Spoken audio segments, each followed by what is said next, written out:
Okay, let's start. I hope you can hear me. Yes, sir. Okay, great.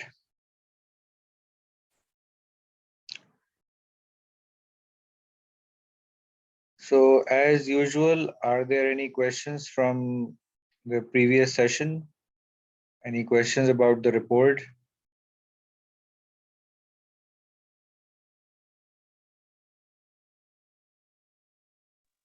Sir बस वही confirm करना था कि जो मैंने आपसे पूछा था कि डिपार्टमेंट वाइज भी करनी है और कंपनी वाइज भी करनी है या सिर्फ एक ईच डिपार्टमेंट पे बना लें उतना काफी। हाँ, ये बात जरा मुझे आप समझा दें। हमारी चैट पे बात तो हुई थी कि इस सवाल का मतलब क्या है, आप जरा क्लियरली मुझे बताएं। सर एक्चुअली मैंने डिस्कस किया था ना, तो उन्होंने कहा था कि देखो कंपनी में मैनेजमेंट अपर लेवल पे भी होती है, जैसे एमडी वगैरह।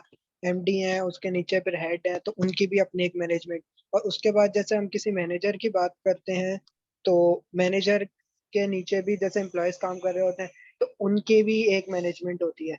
तो हमें एक्चुअली में किसके ऊपर ज्यादा मतलब फोकस रखना है कि हमें मेन कंपनी वाली मैनेजमेंट के जैसे सीईओ या एमडी की जो गोल्स हैं, उन्होंने जो डिवाइड किए हैं नीचे मैनेजर्स पे, उनके ऊपर फोकस रखना है, या तो फिर एक डिपार्टमेंट जैसे एक हम सेल्स की बात करते हैं, तो सेल्स वाले डिपार्टमेंट में जा रहे हैं, उनके भी कोई गोल्स होंगे, उन्होंने जो डिवाइड डिवीजन किया हुआ होता है, जो मेन गोल उनको मिला हुआ है उसको जो डिवाइड करते हैं, तो जी उन जी। उन पे फोकस है।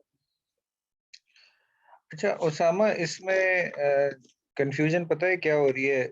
लफ्ज मैनेजमेंट में हो रही है। मैनेजमेंट का जो लफ्ज है, अंग्रेजी के ज्यादातर लफ्जों के मल्टीपल मीनिंग्स हैं। ठीक है, तो मैनेजमेंट हम एक तो प्रोसेस को कहते हैं जिसमें प्लानिंग, ऑर्गेनाइजिंग, लीडिंग, कंट्रोलिंग है। ठीक है, दूसरे मैनेजमेंट कहते हैं किसी कंपनी की मैनेजमेंट। तो हमारा एक मफहूम होता है कि वो लोग जो मैनेजर्स हैं। ठीक है, तो वो जो लोग जो मैनेजर्स हैं वो मैनेजमेंट करते हैं। ये चैप्टर 1 में भी हमने एक इशू देखा था कि भाई एक व्यू तो ये है मैनेजमेंट का, मैनेजमेंट के प्रोसेस का, कि मैनेजमेंट में जी प्लानिंग, ऑर्गेनाइजिंग, लीडिंग, कंट्रोलिंग है। मिंट्सबर्ग जो साहब थे उनका कहना था कि नहीं साहब, planning, organising, leading, controlling managers नहीं करते। मैंने तो उन्हें ये 3 रोल्स प्ले करते हुए देखा, जो शायद आपको याद हो: इंटरपर्सनल, इंफॉर्मेशनल और डिसीजनल रोल्स। और आई थिंक रॉबर्ट कैट्स एक साहब थे, उनका ये व्यू था कि जो भी वो कर रहे हैं, फंक्शंस परफॉर्म कर रहे हैं या रोल्स प्ले कर रहे हैं, उन्हें 3 स्किल्स चाहिए होते हैं: इंटरपर्सनल, ह्यूमन और टेक्निकल स्किल्स। तो ये जो आपको उन्होंने आपके कांटेक्ट ने सवाल पूछा है ना, वो पूछ रहे हैं कि कौन से मैनेजमेंट के level, top management, mid level, lower level या first line managers.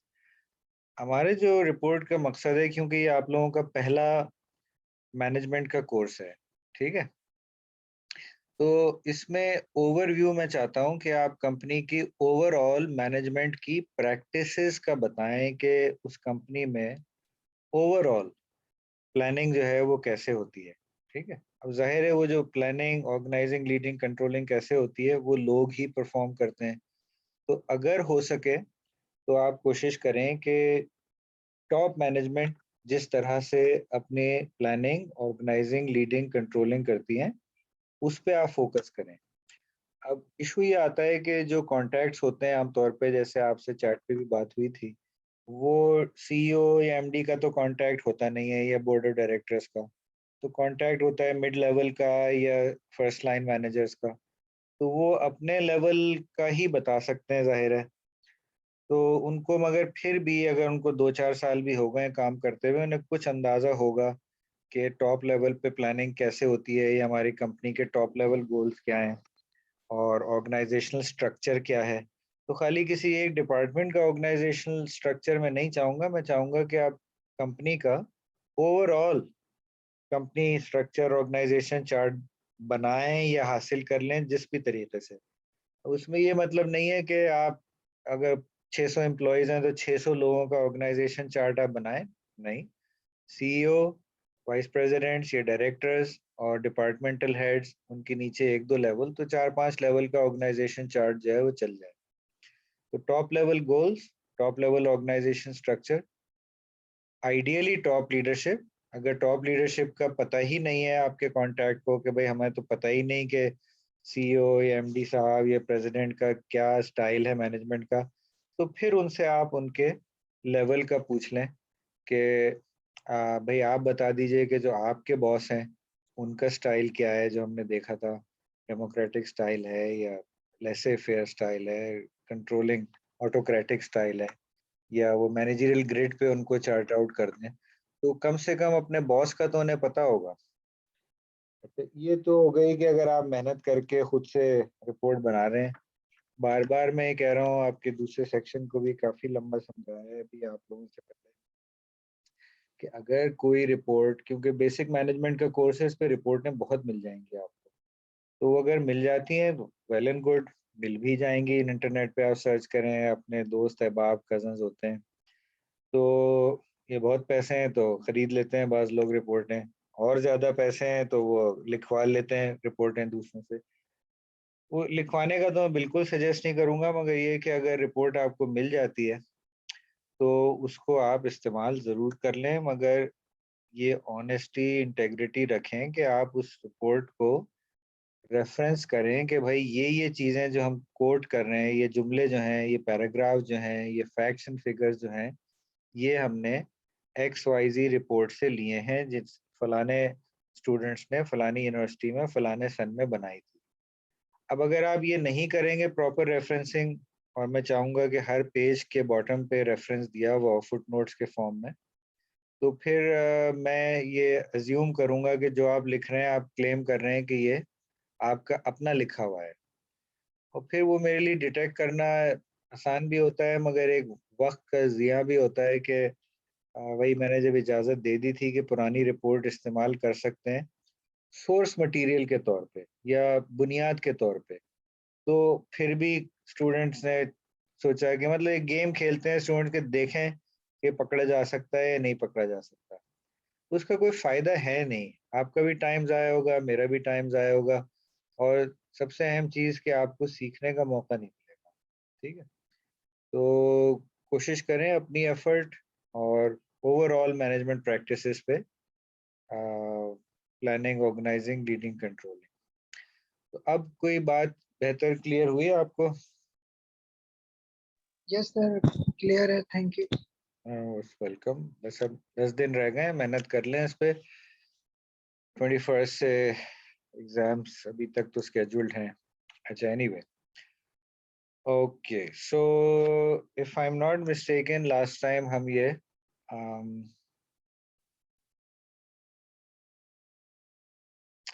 Last time हम ये सोर्सेज ऑफ पावर की बात कर रहे थे, मेरा ख्याल है कर ली थी। ये लेजिटिमेट पावर और इसके दो जो ब्रांचेस हैं, कोअर्सिव पावर और रिवॉर्ड पावर, ये आ जाती है। एक्सपर्ट पावर है, और फिर रेफरेंट पावर की भी बात हो गई थी। अगर इस पे कोई सवाल हो तो वो आप पूछ सकते हैं, वरना आगे बढ़ते हैं।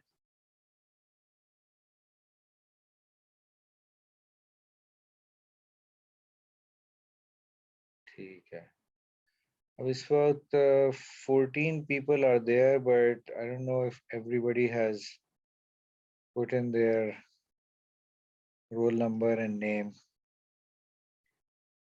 शिराज भी आ गए।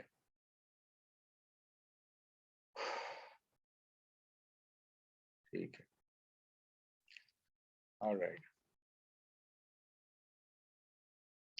अच्छा, ये जो इस एडिशन में एक नई चीज है, वो ये वर्क प्लेस कॉन्फिडेंशियल के नाम से है।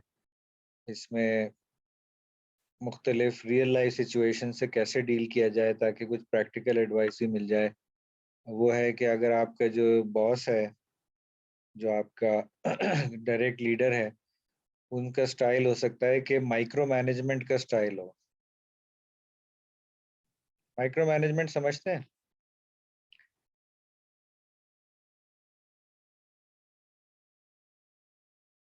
No sir. यस अच्छा, सर। समझते हैं। अस्सलाम वालेकुम सर। वालेकुम सलाम शिराज। जी क्या सर। मतलब होता है? लिखा हुआ भी है सामने। सर माइक्रो से अगर हम अपने आइडिया से लगाएं, पहले पढ़ लेते हैं क्या लिखा है। पहले पढ़ लेंगे, पढ़ लें।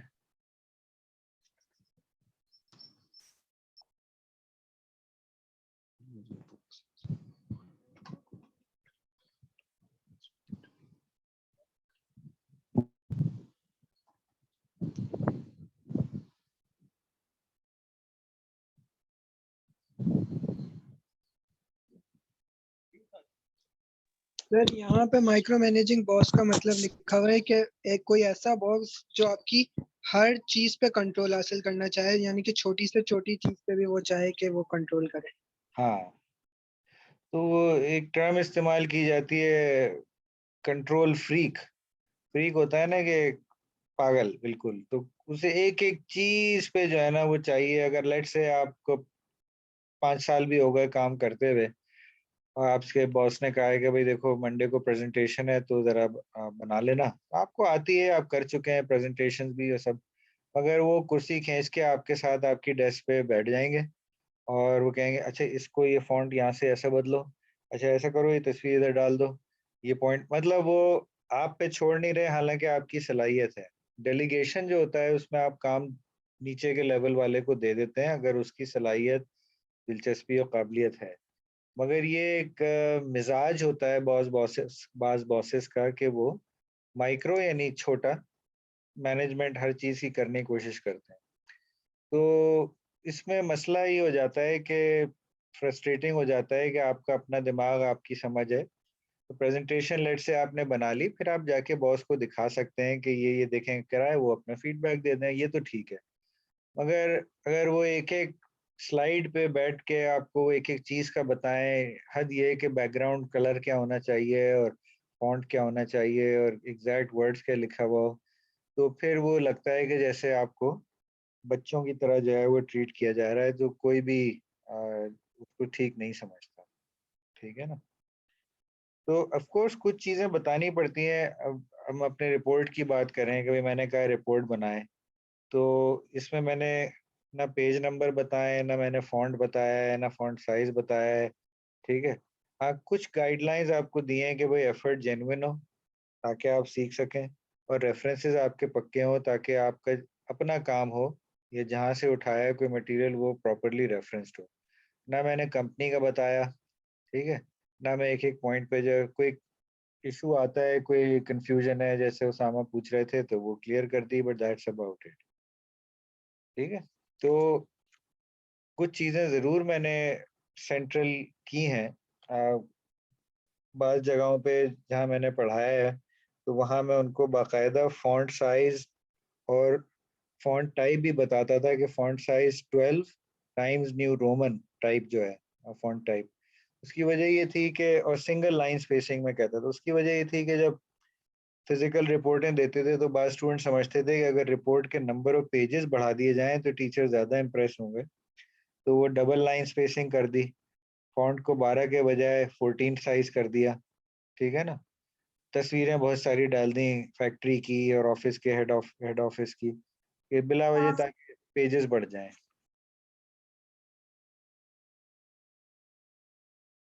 यस।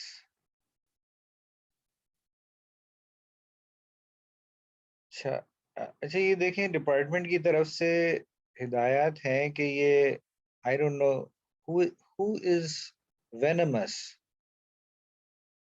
वेनमस साहब ये साहिबा, प्लीज अपने नाम के साथ लॉगिन करें। ठीक है? कौन है ये? अच्छा, सिकंदर नाम है इसका। सिकंदर? हाँ, हाँ सिकंदर। बड़ा खतरनाक जहरीला नाम रखा हुआ है। वेनमस तो आप समझते हैं, जी सर। आप वेनमस हैं क्या? सर वो ईमेल आईडी पे ऐसे ही नाम रखा हुआ है मैंने। अच्छा अच्छा अच्छा अच्छा। हाँ, ईमेल आईडीज का मैं बता चुका हूँ क्योंकि अब सारा ऑनलाइन शिफ्ट हो गया है, तो आप रिपोर्ट्स भी ईमेल से ही भेजेंगे, तो अपने नाम की प्लीज आईडी बना लीजिएगा। ठीक है? और ये मैंने लास्ट टाइम भी बताया था, फाइल के नाम में आप सब ग्रुप मेंबर्स के नाम, रोल नंबर और कंपनी का नाम ये होना चाहिए फाइल के नाम में। ये मत कहिएगा कि हमने अंदर रिपोर्ट खोल के देख लेना वहाँ डाला हुआ है, वहाँ तो हो गए नाम आपके, अक्सर वहाँ भी नहीं होते नाम। यदि मैं इस रिपोर्ट में शामिल था और शामिल थी, मुझे नहीं शामिल किया आपने, मुझे नंबर नहीं दिया, तो ये इस नामों से आप अगर ईमेल भेजेंगे तो मुझे फिर नहीं मिलती हैं, ठीक है? ओके, तो how to handle micro managing boss, अगर से हो जाए, कुछ हिदायत दी हुई है, ठीक है? ये टैलिक्स में लिखा हुआ है। सेल्फ असेसमेंट करें कि भाई माइक्रो मैनेज क्यों कर रहा है, क्या बॉस को एतमाद नहीं है मेरे काम पे। I have suffered through this as well कि माइक्रो मैनेज शदीद चिढ़ और कोफ्त होती है कि भाई काम आता है, आप अपना काम करें। अच्छा, बाज ऐसे भी केसेस हैं कि बॉस को काम नहीं आता। मैं एकेडमिक एनवायरनमेंट का बताऊं, 2 यूनिवर्सिटीज में देख चुका हूं कि चेयरमैन साहब ने मुझसे कहा कि एंट्री टेस्ट आप बना लें। मैंने कहा ठीक है, मैं बहुत बना चुका हूं, मैंने कोई 80-82 एंट्री टेस्ट बनाए थे आईबीए में जब मैं काम करता था। आईबीए के लिए भी और सरकारी इदारों के लिए भी, स्टेट बैंक और पीएसओ पीआईए।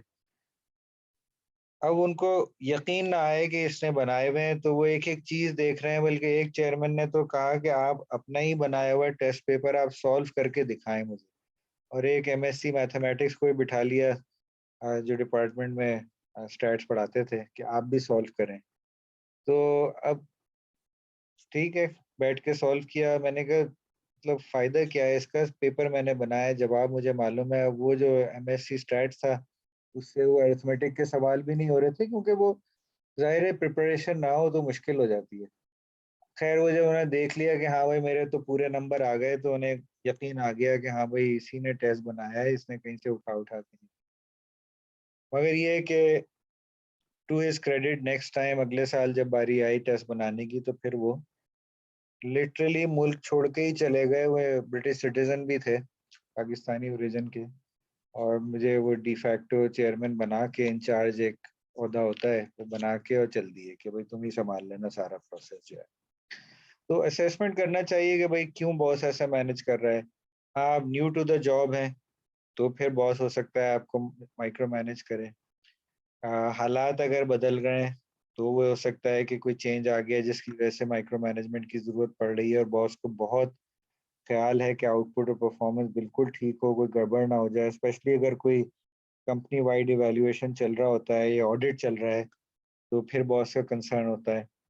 और अगर देखें आप कि भाई ये कोई टेम्परेरी बॉस की बातें नहीं है, और ये आपको मुश्किल हो रही है काम करने में उनके इस रवैये की वजह से, तो फिर आप बॉस से बात कर लें। बहुत से लोग इतना खौफजदा होते हैं अपने बॉस से बात करने के, कि लगता है जैसे वाकई में वो जिसे कहते हैं ना स्लेव हैं, जिसे वेज स्लेव कहते हैं ना, कि नौकरी के तनख्वाह के गुलाम हैं। तो गुलामी की माइंडसेट से कोई फायदा है नहीं। Is anybody waiting to be admitted? Let me see. Oh yes, Siraj Siraj बार बार आ रहे हैं जा रहे हैं, क्या चक्कर है? राइट, मारिया और लाइबा भी आ गए, very good. Keep your boss updated, reinforce your boss's positive behavior, and so on and so forth. चलिए, लीडर, ये एक थ्योरी है कि लीडर के लीडर होने का इन्हिसार इस पे है कि उसको सबऑर्डिनेट जो है वो रिस्पेक्ट करें, उसकी नॉलेज और अथॉरिटी को, और ट्रस्ट करें, वरना वो लीडर की बात मानेंगे क्यों। तो ट्रस्ट जो है वो बिल्ड करना पड़ता है। आपने शायद एक फ्रेज सुना, ट्रस्ट बिल्डिंग मेजर्स लिए जाते हैं कि भाई एतमाद को बढ़ाया जाए या बहाल किया जाए, और ये आसान काम नहीं है। तो आपने देखा था वो जो चैप्टर के शुरू में, कि दोबारा देख लेते हैं, ऑनेस्टी की बात की गई थी कि लीडर जो है, एक जो न्यू ट्रेड थ्योरी थी, कि लीडर जो है वो ऑनेस्टी और इंटेग्रिटी हो, ठीक है। लीडर्स बिल्ड ट्रस्ट, वही जो अभी जो बात कर रहे थे, build trusting relationship with followers by being truthful और non deceitful, and by showing high consistency between word and deed. कॉल और फेल में तजाद ना हो, वरना फिर आपके वर्ड की अहमियत जो है वो खत्म हो जाती है। तो हमारा मजहब भी यही तलकीन करता है, और इससे क्रेडिबिलिटी बनती है।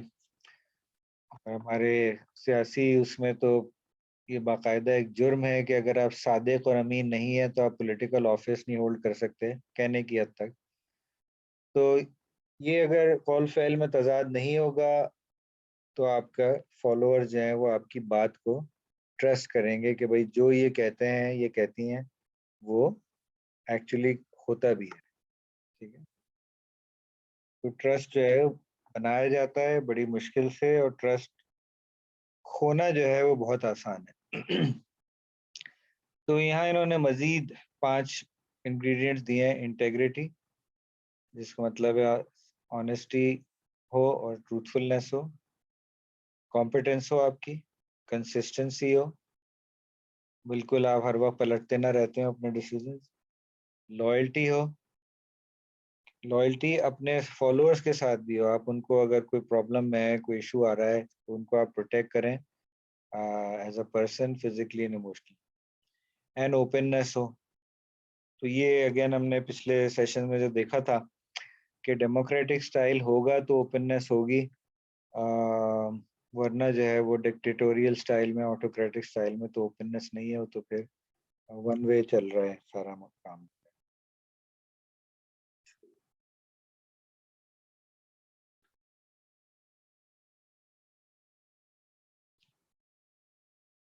राइट, ये लेट्स गेट रियल, ये भी अच्छे अच्छे इंस्टेंट्स हैं, एग्जांपल्स हैं, इन्हें पढ़ लिया करें। एम्पावरिंग एम्प्लॉयज, एम्प्लॉयज को पावर देना डेलीगेशन के जरिए से। सारी ये अगेन जो ऑर्गेनाइजिंग के चैप्टर में हमने सेंट्रलाइजिंग वर्सेस डिसेंट्रलाइजिंग पढ़ा था, तो डिसेंट्रलाइजेशन में आप लोअर लेवल्स पे पावर जो है वो देते हैं, और कुछ इसमें लफाजी भी है कि हम एम्प्लॉयज़ को एम्पावर कर रहे हैं, और हकीकत अगर है तो वाकई में आप उन्हें पावर देंगे। सारी चीज़ें एक दूसरे से लिंक्ड हैं। आपने सही लोग सही काम के लिए हायर किए होंगे तो आप उन्हें एम्पावर कर सकते हैं। अगर पर्ची और सिफारिश से लोग आए हुए हैं तो पावर देना तो मजीद डिजास्टर होगा। एंड इन पासिंग ये देख लिएगा topics, leading across cultures, leadership के स्टाइल जो है उसमें कल्चर का भी फर्क पड़ता है। तो ये इन्होंने चंद मिसालें दी हुई हैं। नोवो नॉर्डिस्ट जो है वो, आई एम नॉट मिस्टेकन, ये फार्मास्यूटिकल लिखा हुआ भी है, फार्मास्यूटिकल कंपनी है। तो कंसेंसस से चलाते हैं, उन्हें मालूम है कि भाई जो हमारा मुल्क है ये डेनमार्क में है, तो वहाँ कंसेंसस से डिसीजंस होते हैं। और जब यूएस टीम को भी वो देख रहे हैं, जो उनकी यूएस में ऑपरेशन है, तो वहाँ कंसेंसस के बजाय टॉप डाउन अप्रोच वो रखते हैं कि वहाँ जो है दूसरी अप्रोच कॉमन है, एक्सेप्टेड है। तो ये जो डिफरेंट अप्रोचेस ये लीडर रख रहे हैं, मिस्टर लार्स सोरेनसन, ये कौन से कॉन्सेप्ट से रिलेट करता है, ये कौन सी लीडरशिप थ्योरी से रिलेट करता है, अगर कोई बताना चाहे तो?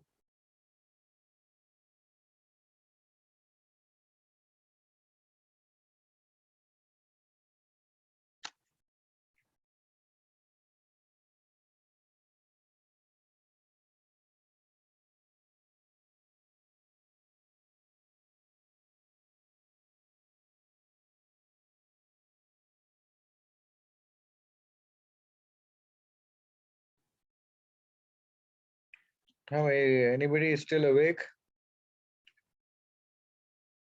ये पढ़ लें यहाँ सर पे। जाग तो सब रहे हैं। जाग रहे हैं तो फिर सुन रहे हैं या नहीं सुन रहे? यस सर, आवाज आ रही है आपकी। जी आ रही है, तो ये सामने आपके लिखा हुआ भी है, इसको पढ़ लें। सवाल ये है कि ये साहब, अगर ये अभी भी सीईओ हैं, किताब 1-2 साल पुराने ये लिखी गई होगी, तो ये डेनमार्क में एक अंदाज अपना रहे हैं और यूएस में दूसरा अंदाज अपना रहे हैं। ये कौन सी थ्योरी से लिंक करती है बात? तो हमने थ्योरीज पढ़ी हैं लीडरशिप की, 3 पढ़ी हैं हमने।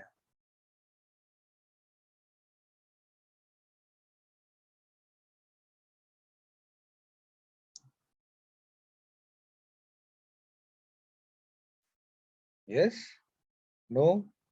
Maybe.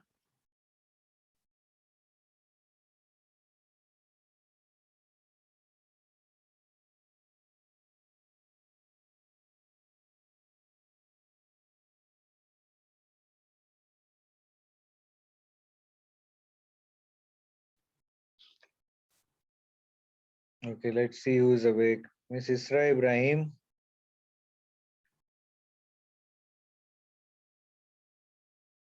Isra Ibrahim is gone. Miss Khadija Bashir.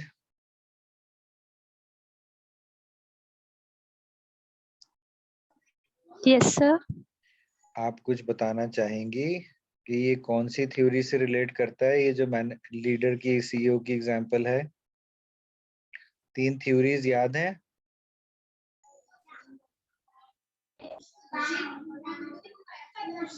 Sir, no idea.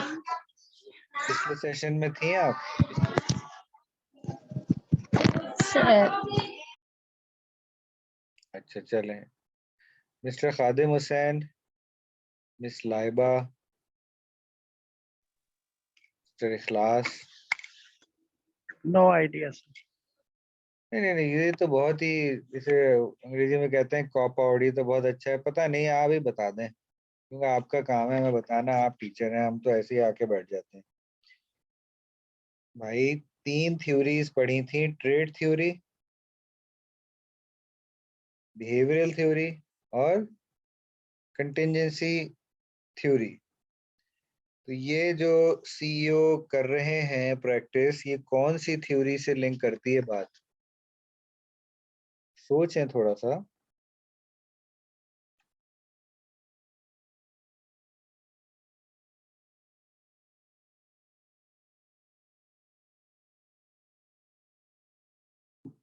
ठीक है, फिर मैं पूछता हूँ कि सवाल आपको सर समझ। नाम याद नहीं आ रहा हमें, लेकिन थी तो सही है। भाई ट्रेड थ्योरी में क्या बात की गई थी, ये बता दें। चलें Siraj.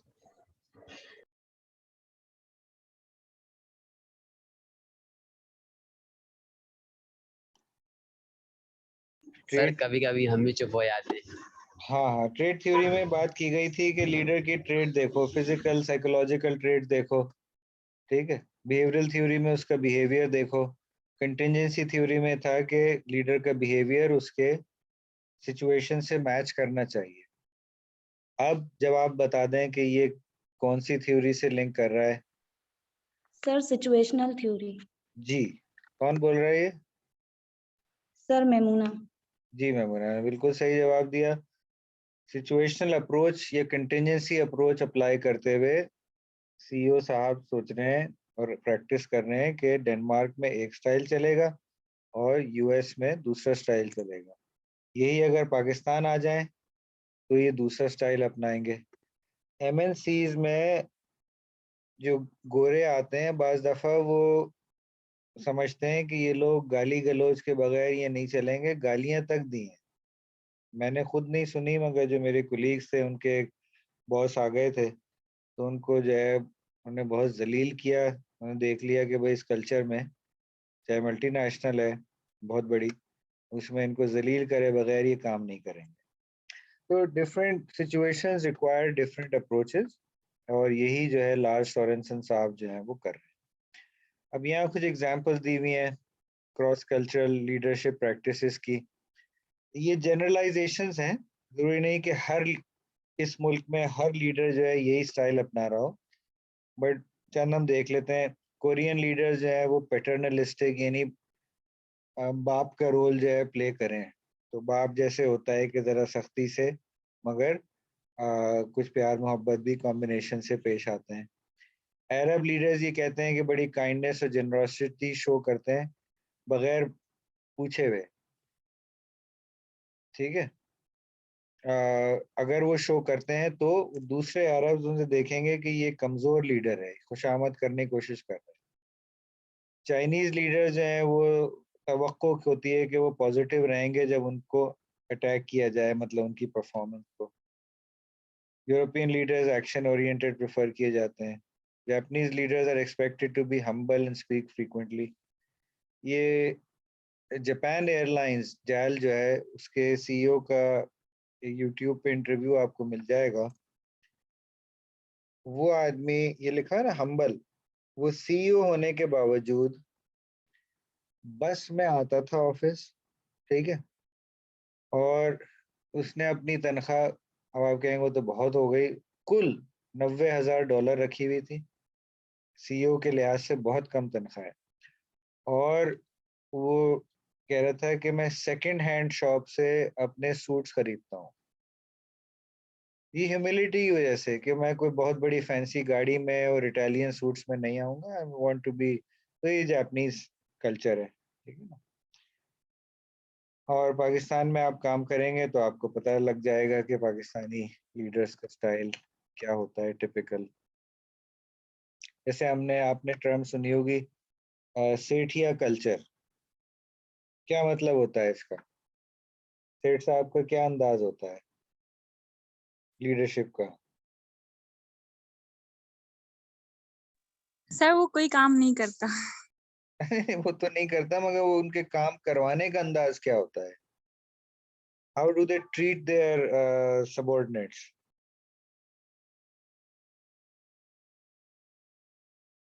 Sir may be badly और मिसबिहेव। हाँ, सेठ कल्चर अच्छी टर्म में नहीं जिक्र किया जाता। सेठ कल्चर का जब नाम दिया जाता है या सेठिया माहौल है या सेठिया कल्चर है, तो उसमें अकरबा परवरी, यानी अपने भांजे भतीजे औलादों को लगा देते हैं, ठीक है। और या नीड सर के नेपोटिज्म। नेपोटिज्म, बिल्कुल नेपोटिज्म देखें बजाते खुद कोई बुरी चीज नहीं है। अगर ये आईबीएम के जो फाउंडर थे थॉमस वॉटसन सीनियर, उन्होंने अपने बेटे का नाम थॉमस वॉटसन जूनियर रखा था, और जब वो रिटायर होने लगे उन्होंने अपने बेटे को, जिनकी कोई एक्सपीरियंस नहीं था, उन्होंने उनको ताज पहना दिया कि भाई 1 महीने की ट्रेनिंग के बाद तुम सीईओ हो गए। तो उसमें कोई बुराई इसलिए नहीं है कि थॉमस वॉटसन जूनियर ने कंपनी को बहुत आगे बढ़ाया, मगर अक्सर ये होता है कि सीईओ जो सेठ साहब हैं उनके औलादे हैं या रिश्तेदार नाअहल होते हैं, मगर वो रिश्तेदारी की वजह से उनको पोजीशन दे दी जाती है, फिर वो काम जो है वो सही हो नहीं पाता और ख़राब करते हैं। तो अक्सर ये होता है कि जब ग्रैंड चिल्ड्रन तक बारी आती है तो जो दादाजी ने एक बिजनेस बनाया होता है उसको पोते जो हैं वो तबाह कर रहे होते हैं, क्योंकि उनकी अहलियत ही नहीं होती, वो वो मैनेजरियल स्किल ही नहीं होती। फिर सेठ कल्चर में मशहूर है कि बहुत ही बुरे तरीके से पेश आना, एम्प्लॉयज़ को बिल्कुल जो है वो गुलाम की तरह ट्रीट करना, उनके साथ बदतमीजी करना, गाली गलौज करना, कोई हमदर्दी ना करना। और ये ऐसे इंसिडेंट्स हुए हैं, वो कंट्रोल के चैप्टर में मैं इंशाल्लाह बताऊंगा कि जाहिर है जिसको आप बुरा भला ट्रीट कर रहे हैं वो है तो इंसान।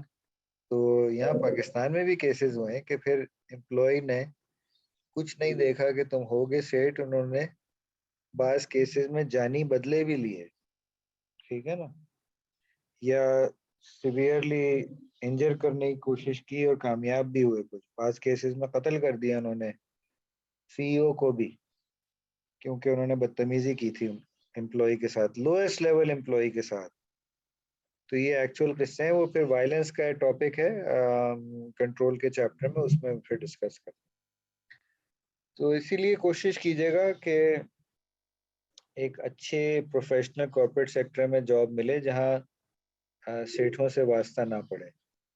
हाँ, कुछ रेयर केसेस हैं जहां अच्छे सेठ होते हैं और वो परफॉर्मेंस को जो है अप्रिशिएट करते हैं और पावर जो है प्रोफेशनल मैनेजर्स को देते हैं बजाय अपनी औलादों को या रिश्तेदारों को, और फिर परफॉर्मेंस को बहुत सराहते हैं। और फिर सेठ कंपनी में भी आपको अगर अच्छे सेठ साहब अक्लमंद हों तो उन्हें मौका मिल जाता है प्रोफेशनल मैनेजर्स को ऊपर तक जाने का। जाहिर है कंपनी का मालिक नहीं बना देंगे, वो तो अपनी औलादों को ही बनाएंगे, मगर एटलीस्ट प्रोफेशनल मैनेजमेंट के लेवल पे वो जरूर आपको पहुंचा सकते हैं if you are lucky.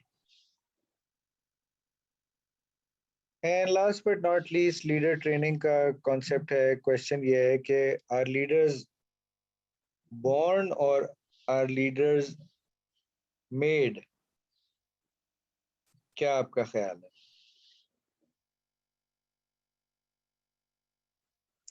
I think sir leaders are made not born। Anybody else?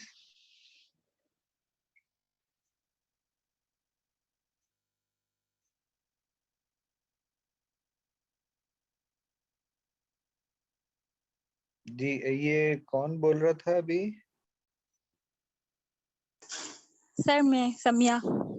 जी समिया, तो आपका ये ख्याल कैसे है? आपने कोई लीडर्स की स्टोरीज पढ़ी हैं या बायोग्राफीज पढ़ी हो या आपका सर लीडर्स ऐसा नहीं है ना कि लीडर्स हम कहें कि जो लीडर जो है वो क्या नाम है पैदा होते ही लीडर था, तो ऐसा नहीं हो सकता। लीडर हमेशा अच्छा लीडर वही होता है जिसने सिचुएशन को हैंडल किया हो, जिसने प्लानिंग्स की हो, जिसने ऑर्गेनाइजेशन की हो, और वही अच्छा लीडर हो सकता है। और लीडर मतलब मेड होते हैं, बॉर्न तो नहीं हो सकते। हाँ, मतलब लिटरल सेंस में तो नहीं होगा कि वो पैदा होते ही और 1 साल की उम्र में उन्होंने जो है ना वो कलम चलाना शुरू कर दिया और डिसीजन लेना शुरू कर दिए। बट आप रियलिटी में देखें तो पाकिस्तान में देख लें, बाहर भी देख लें, सियासी जमातों में देख लें, जहाँ किंगशिप का रिवाज है, चाहे वो इंग्लैंड हो या सऊदी अरब हो। थाईलैंड में तो खैर उन्हें थोड़ा साइडलाइन कर दिया है कि जो किंग के क्वीन की औलादें हैं वही जो है वो फ्यूचर किंग और क्वीन बनेंगे। ठीक है, तो अच्छा हमारी सियासी जमातों सर में ये तो क्या नाम है सर, असल में वो है ना कि ये तो यहाँ का मतलब रवाज बन गया है, जी जी रवाज बन गया है। लेकिन असल में तो ये नहीं हो सकता ना कि लीडर कोई पैदा नहीं होता, लीडर तो बनाए जाते हैं, बनते हैं। हाँ, तो इसमें मैं एक कंबाइन करना चाह रहा हूँ आपके व्यू को और जो रियलिटी में हो रहा है कि लेट्स से एक लीडर हैं बड़े पावरफुल, चाहे वो सियासी जमात हो या इदारा हो, उनकी जो औलाद होगी, बेटा बेटी जो भी, तो क्या आपके ख्याल से उस औलाद को एक बड़ा अच्छा लीडर बनने का मौका भी मिल सकता है बिलमुकाबला दूसरे लोगों के?